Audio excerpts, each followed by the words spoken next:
उतनी खुशी शायद आपको 1 करोड़ रुपए मिलने से भी नहीं होगी, जितनी खुशी आपको उस फ्लो की स्थिति में आने से। तो इस एक्सरसाइज में क्या है कि 15 मिनट आपने सोचना है कि चाहे पर्सनल काम में हो चाहे ऑफिशियल काम में हो, ऐसा कोई समय हो जब आप उसमें खो गए, तल्लीन हो गए। वो जो समय है, चाहे वो 5 मिनट का समय रहा हो दिन में, चाहे 10 मिनट का रहा हो, चाहे 1 घंटे का रहा हो, वो एंगेजमेंट है। तो ये जो 7 कंपोनेंट्स या 7 विषय मैंने आपको बताए हैं, ये सातों जो विषय है ना, ये वेलबीइंग या हैप्पीनेस के विषय हैं। तो हैप्पीनेस क्या है? हैप्पीनेस ये 7 चीजों को मिलके बनती है, सब इसके कंपोनेंट हैं। तो ये वेलबीइंग है, इसको मेजर करने के लिए वो प्रश्नावली आपको दी गई है, उससे ये वेलबीइंग मेजर होती है। You can measure the wellbeing. और जब आप ये एक्सरसाइज करेंगे तो उसका तात्पर्य बेसिकली क्या है कि आप इन विषयों के बारे में सोचेंगे, और जब आप सोचेंगे इस विषय के बारे में तो कुछ ना कुछ आप करेंगे।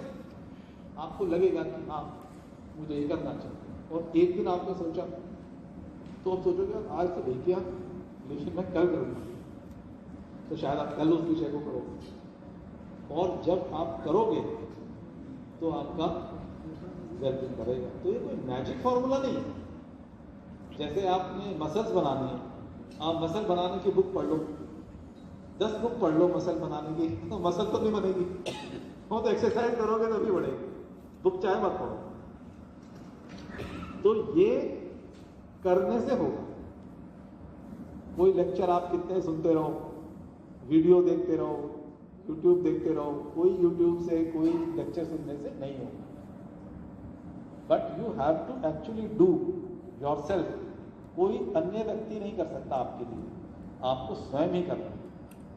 तो ये एक्सरसाइजेस हैं। तो मेरा आपको ये सुझाव रहेगा कि आप इनमें से कोई एक एक्सरसाइज चुनिए, और उसी एक्सरसाइज को हफ्ता, 2 हफ्ता, 3 हफ्ता करें, लेकिन रेगुलरिटी से करें।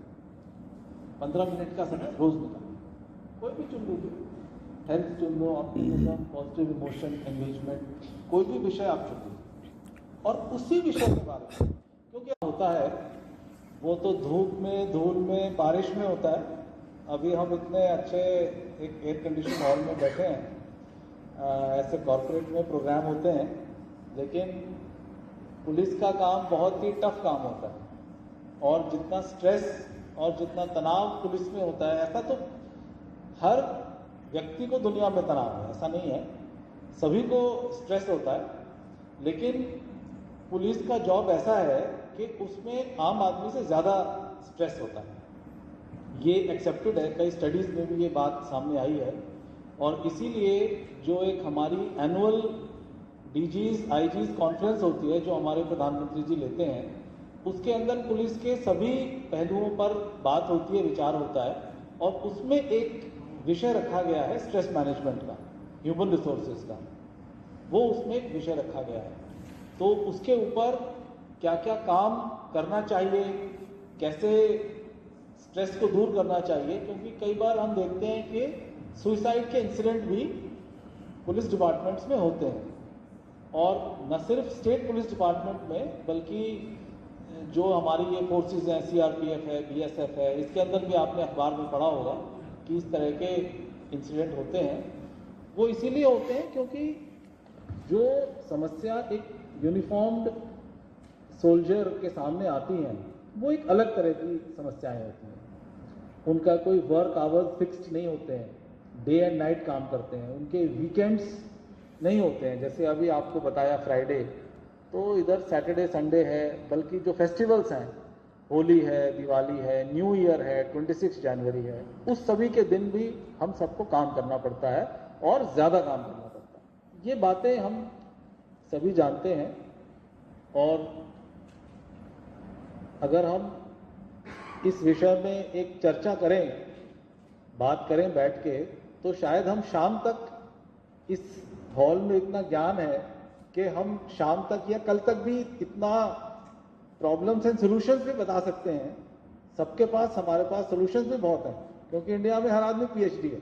आप पूछोगे कि मुझे खांसी हो गई है, तो वो आपको डॉक्टर को पूछने की जरूरत नहीं है, वो इतने आपको नुस्खे बताएगा कि इसीलिए हर प्रॉब्लम का हमारे पास सोल्यूशन है। तो हम इसकी बहुत सारी बातें, सोल्यूशन हम सब दे सकते हैं। लेकिन मैं आपको जो, मेरे पास ऐसे कोई सोल्यूशन नहीं है, लेकिन जो हम जिस बात पे चर्चा करेंगे वो बात मेजर करने योग्य है।